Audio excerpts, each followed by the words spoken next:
సువార్త ప్రకటించని ఎడల నాకు స్తోత్రం. నా ప్రియ దేవుని బిడ్డలారా, ఈ రెండు వాక్యాలను మనము గమనించి చూస్తే ఇక్కడ పుష్పము మనకు కనిపిస్తూ ఉంది.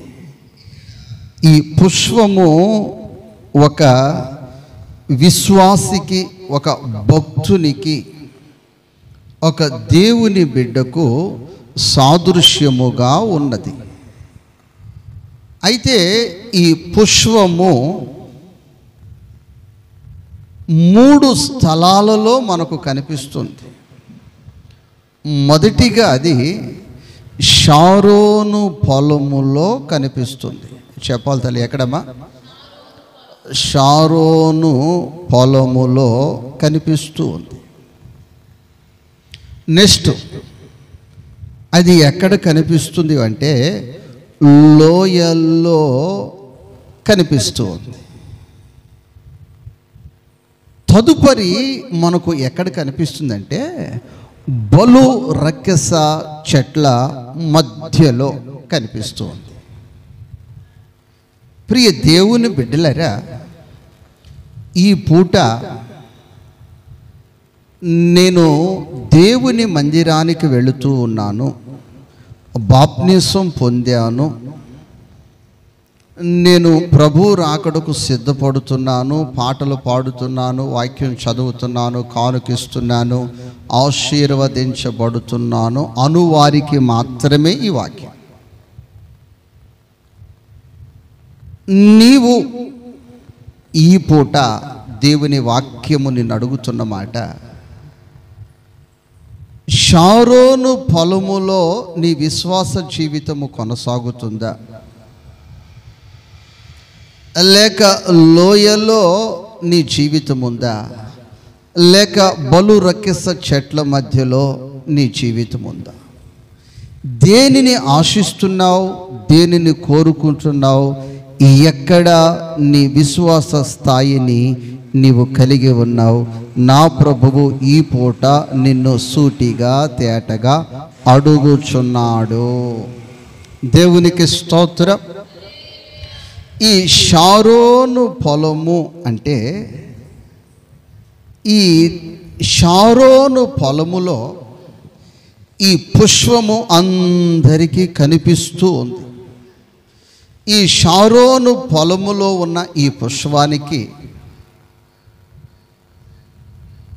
పైన పురుగు పట్టుకోకుండా 2-3 దినాలకు ఆ పై ముందు స్ప్రే చేస్తూ ఉంటారు. ఎందుకు అంటే పురుగు దీనిని ఆశించకుండా, పురుగు ఇది పట్టుకోకుండా. ఈ షారోను పొలములో ఉన్న ఈ చెట్టుకి వారానికి 3 దినాలకి 2 దినాలకి మంచి నీళ్లు పెడుతూ ఉంటారు. దానికి మంచి ఎరువులు అందిస్తూ ఉంటారు. ఎందుకనంటే అది మంచిగా ఎదగటానికి, మంచిగా పరిమళించటానికి, మంచిగా పోయటానికి.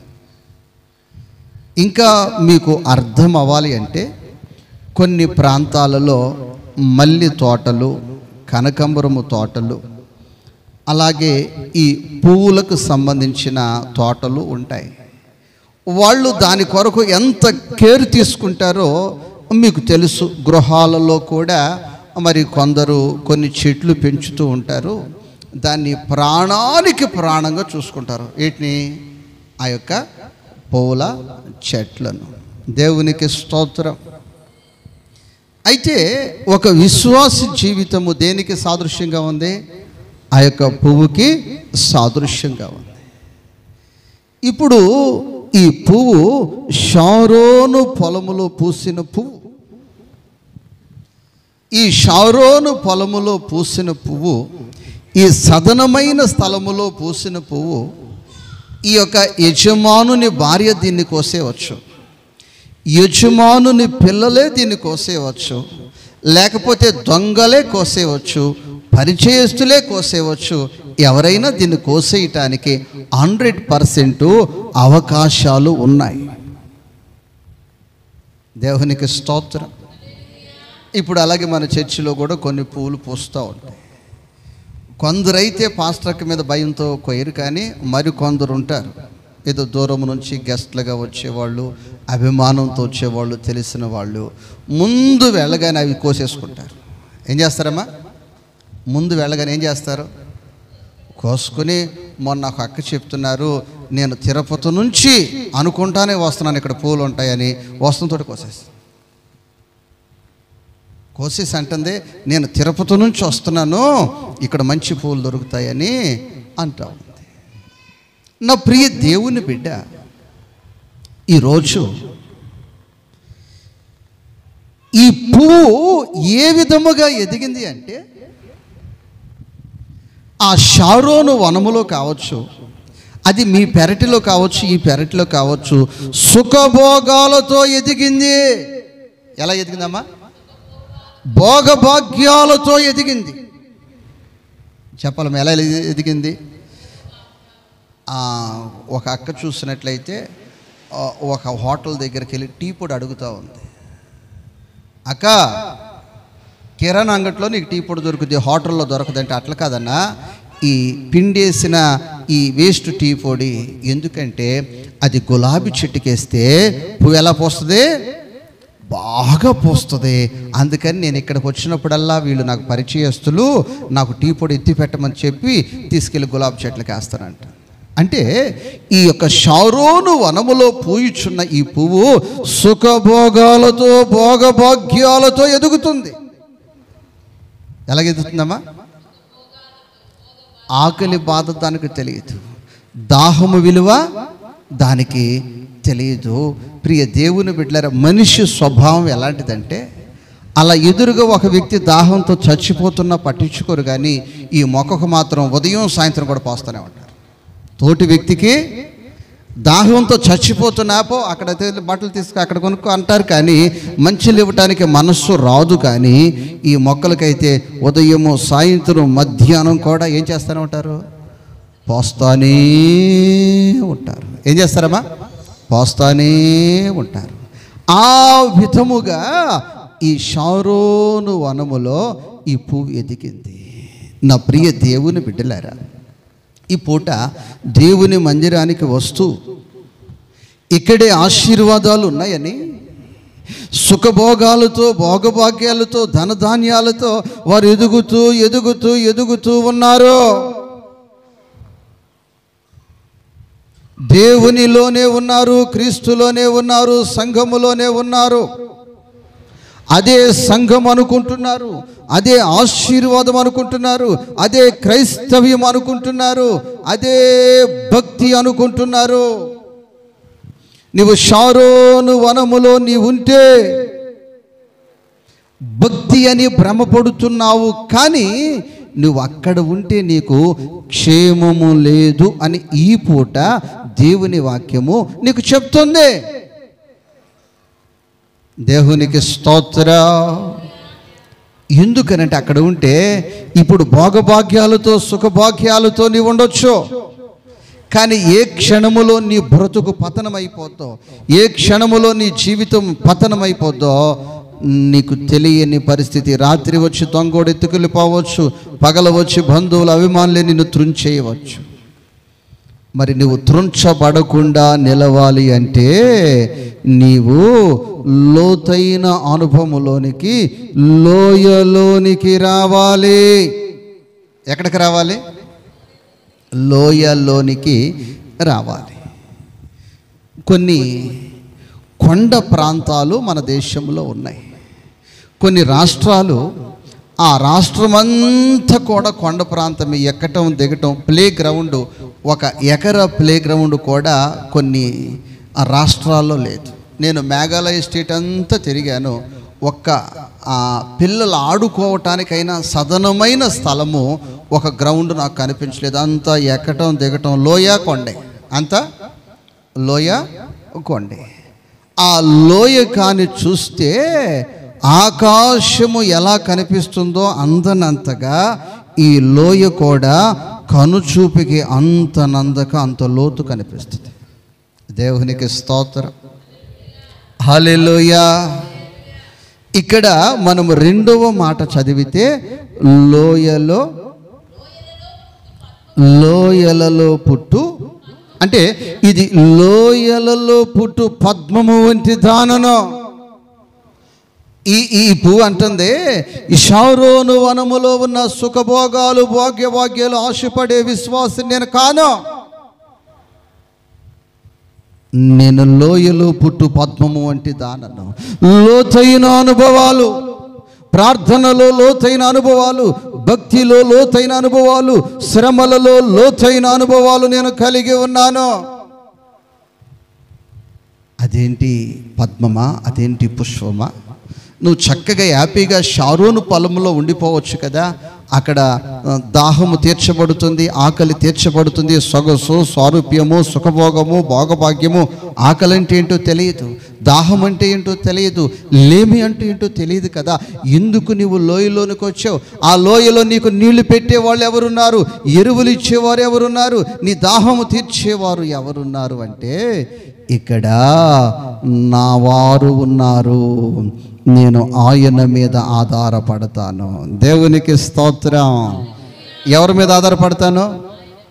అంతా ఆయనే చూసుకుంటాడు.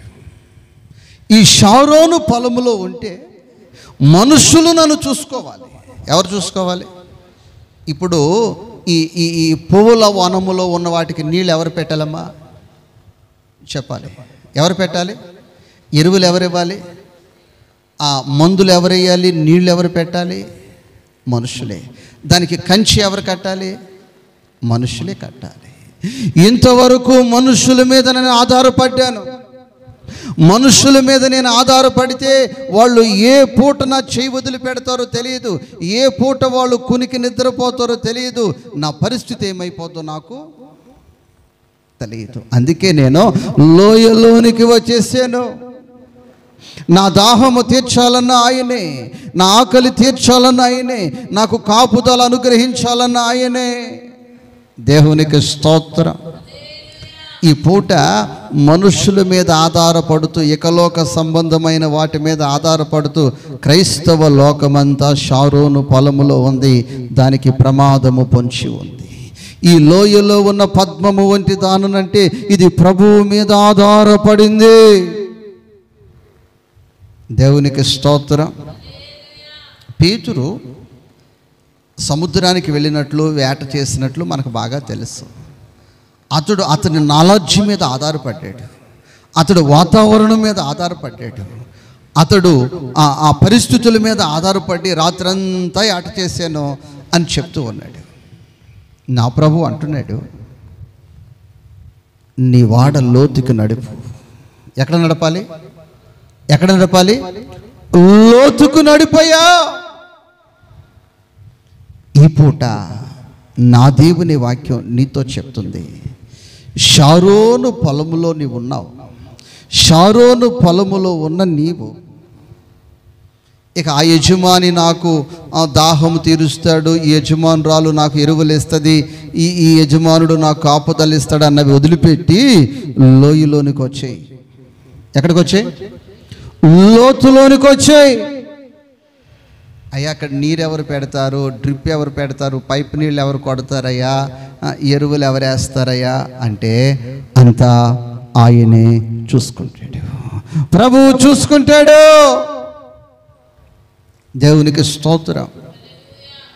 ఆ లోయలో నువ్వు ఎదగగలిగితే, ఆ లోయ అనగా శ్రమకు సాదృశ్యముగా ఉన్నదమ్మా. దేనికి సాదృశ్యంగా ఉంది?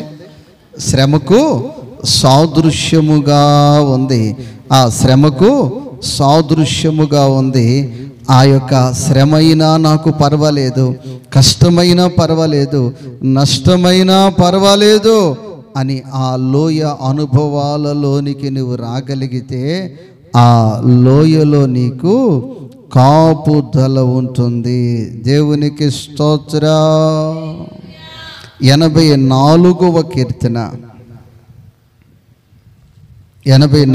కీర్తన 6 వాక్యాన్ని ఒకసారి చదువుదాం.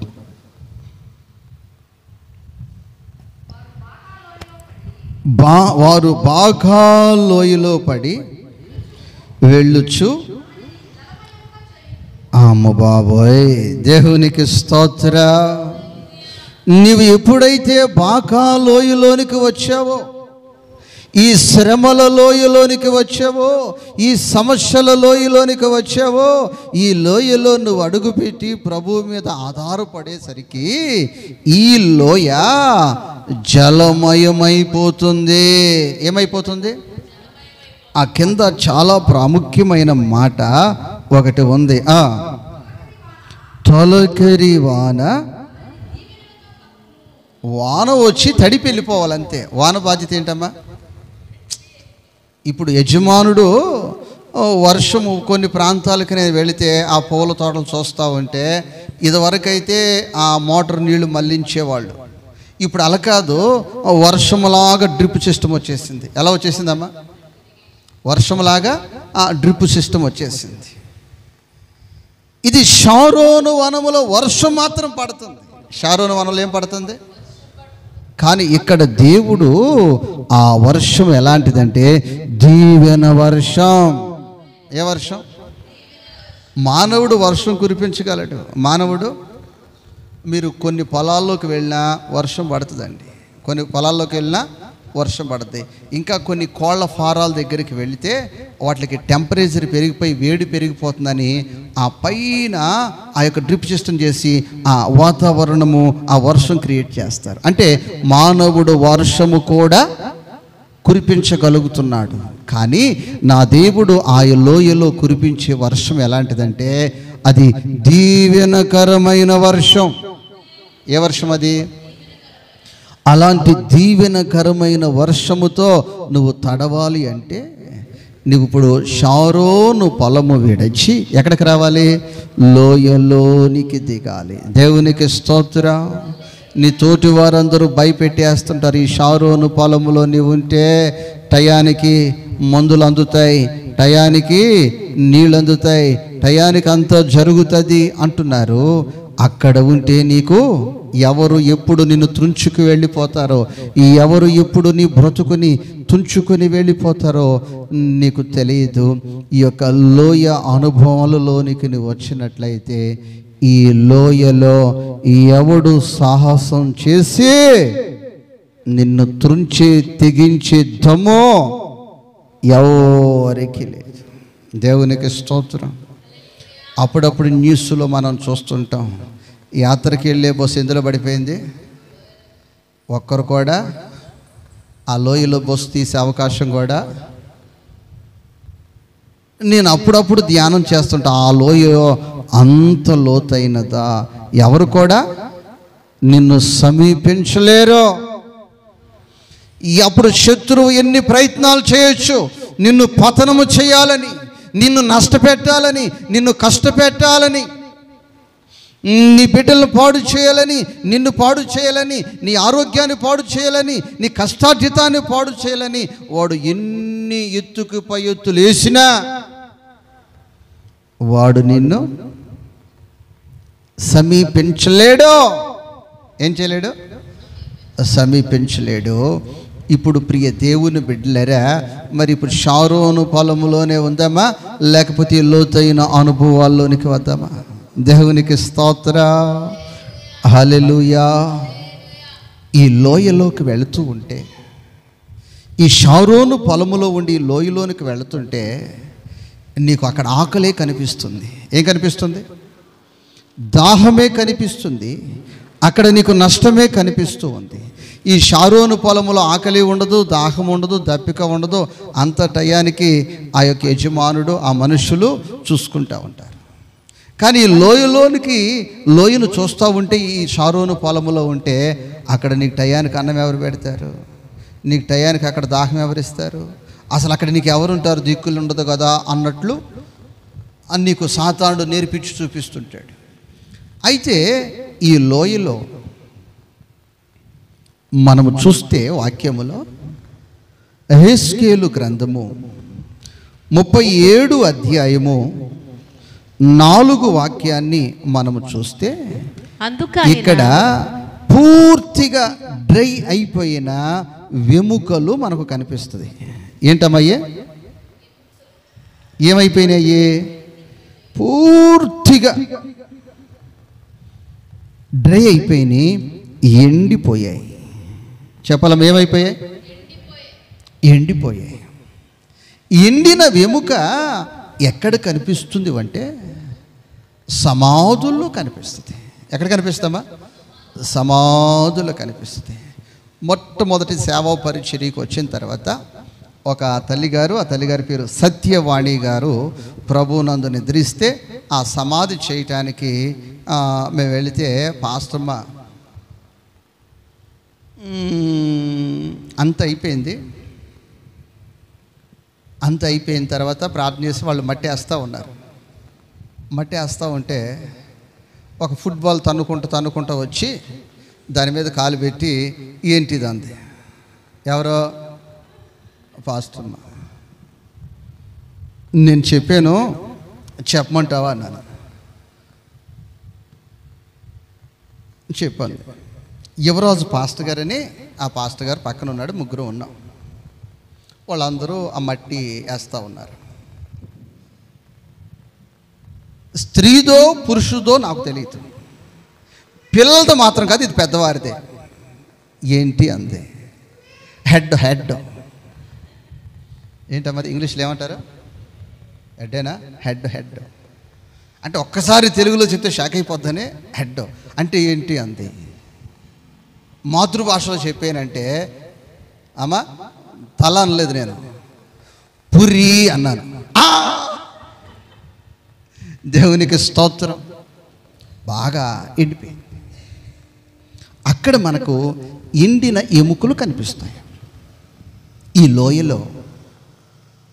లోయలోనమ్మా ఎండిన ఎముకలు ఉన్నాయి. ఏమున్నాయి? షారోను పొలం యొక్క వైభవం వేరుగా ఉంది. ఈ లోయ యొక్క పరిస్థితి ఎండిపోయిన అనుభవం.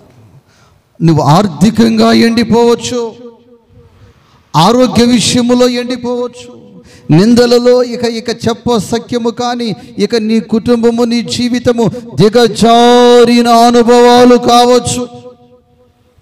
ఇక ఎముకలే ఎండిపోయాయి అంటే ఇక వారి యొక్క పరిస్థితులు ఎలా ఉంటాయి?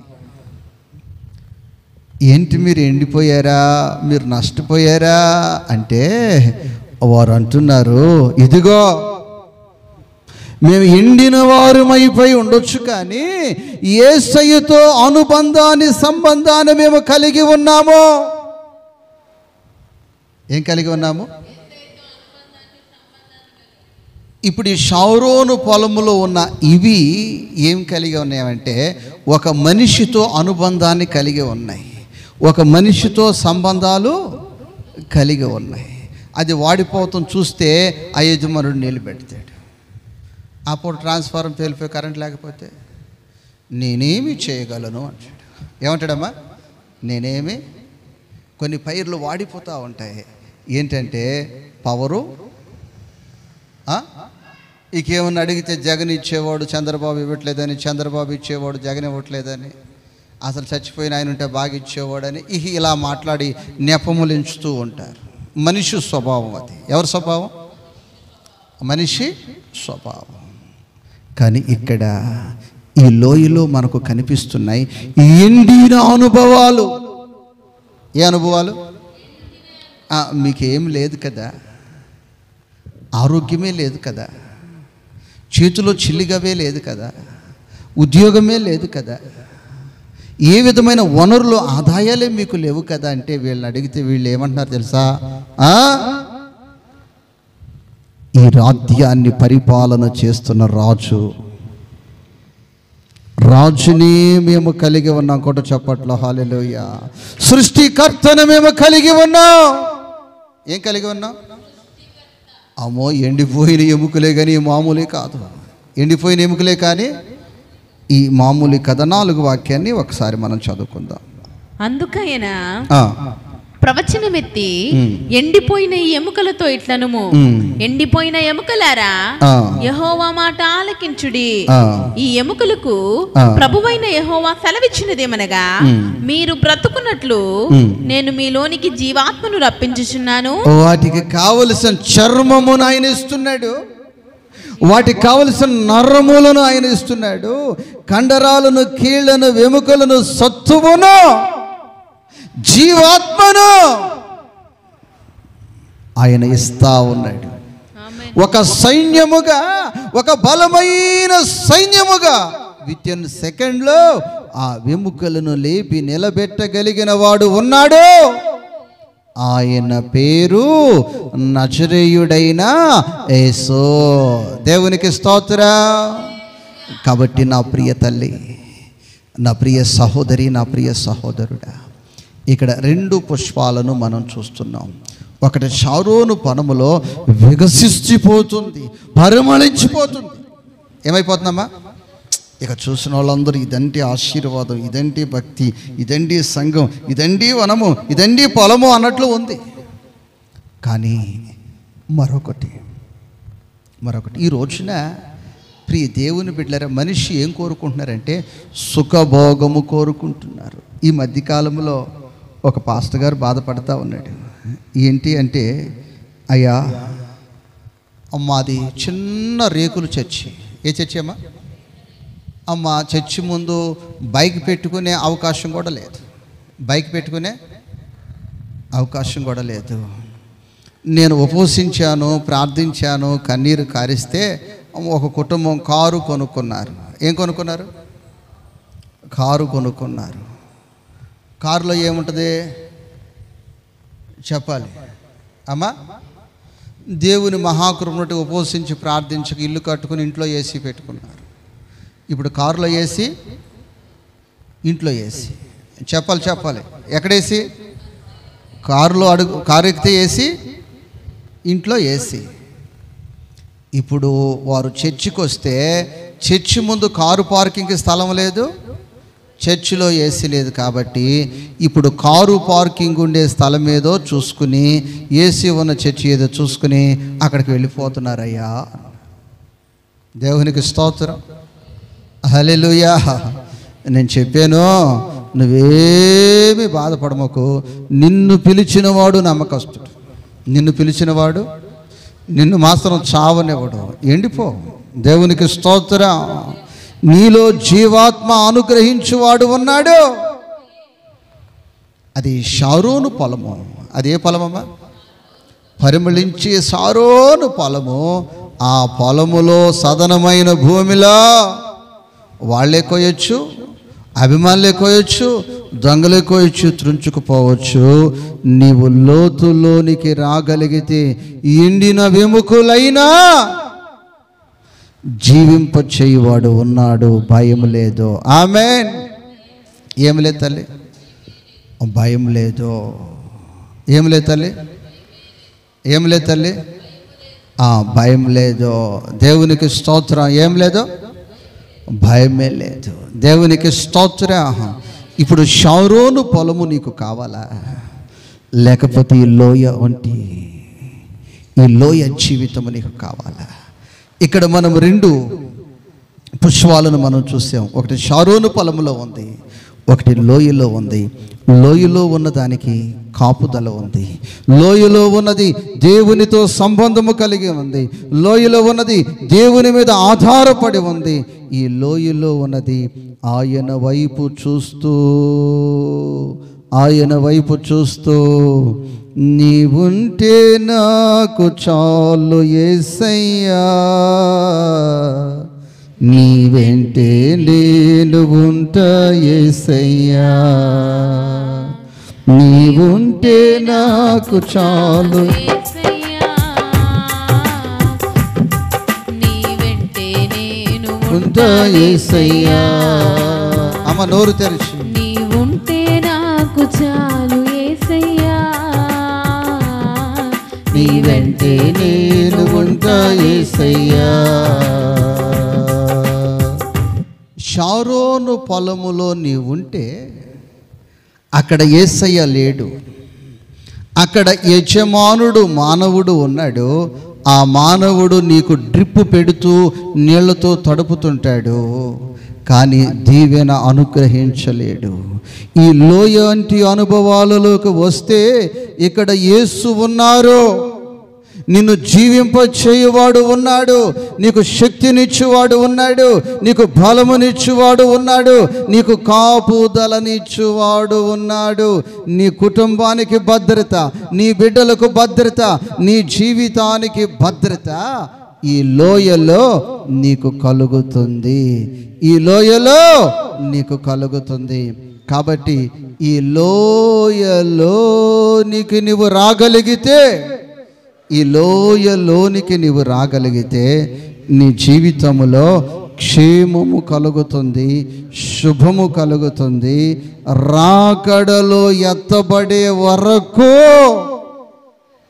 ఆ పువ్వు పరిమళించి పుష్పించి ఆ దానికి అంతరికి అది రాలారి, కానీ ఎవరు దాన్ని త్రుంచలేడు. అక్కడ రాలితే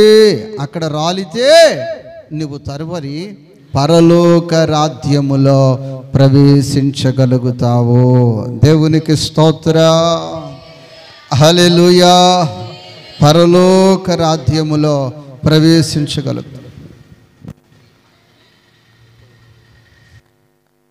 పరలోక రాజ్యములో నీవు ప్రవేశించగలుగుతావు. అట్టి కృప దేవుడు నీకు సమృద్ధిగా దేవుడు నీకు అనుగ్రహించునుగాక. అందరూ మోకరించిన ప్రతి ఒక్కరు కూడా వినిన వాక్యమును బట్టి ప్రార్థన చేసుకుందాం. స్తోత్రం, స్తోత్రం.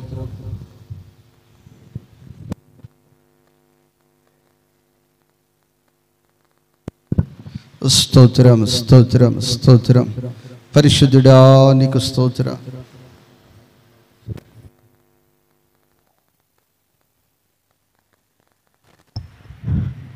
స్తోత్రములు, స్తోత్రములు, స్తోత్రములు, స్తోత్రములయ్యా తండ్రి, మహాగణుడా, మహోన్నతుడా, మీకు కృతజ్ఞతాస్తుతులు చెల్లిస్తున్నాము స్వామి. కృపతో జ్ఞాపకం చేసుకోండి అయ్యా. ఈ దినమున తండ్రి అనుకున్న రీతిలో ప్రభావ మీ దాసుని నిలబెట్టి ఎన్నడూ విననటువంటి నిగూఢమైన మర్మాలు దైవమా మీరు వెల్లడి చేసిన విధానాన్ని బట్టి కృతజ్ఞతాస్తుతులు చెల్లిస్తున్నాం ప్రభా. నేటి దినాన తండ్రి సంఘం ఏ స్థితిలో ఉందో ప్రభా యేసయ్య, తండ్రి సుఖభోగాలను కోరుకుంటుందేమో, భోగభాగ్యాలు కోరుకుంటుందేమో ప్రభా, తమ సౌకర్యాలు కోరుకుని తండ్రి యేసయ్య షారోను పొలము వంటి సంఘములో ఉందేమో ప్రభా. ఈ దినమున తండ్రి మీ దాసుని బలపరిచి ప్రభా ఎన్నడూ విననటువంటి నిగూఢమైన మర్మాలు మీరు మాట్లాడారయ్యా. ఎలాంటి జీవితాలు మాకు కావాలయ్యా. శ్రమల మధ్యలో ప్రభా, కష్టాల మధ్యలో, కడగండ్ల మధ్యలో ప్రభా నీ మీద ఆధారపడుతున్న విధముగా తండ్రి యేసయ్య ఆయా లోయల్లో ఉన్నటువంటి వల్లి పద్మవోలే మమ్మల్ని తీర్చిదిద్దామని కోరుచున్నాం ప్రభా. అయ్యా ఈ లోక సంబంధమైన వాటి మీద ఆధారపడుతూ మనుషుల మీద ఆధారపడుతున్నామేమో, కానీ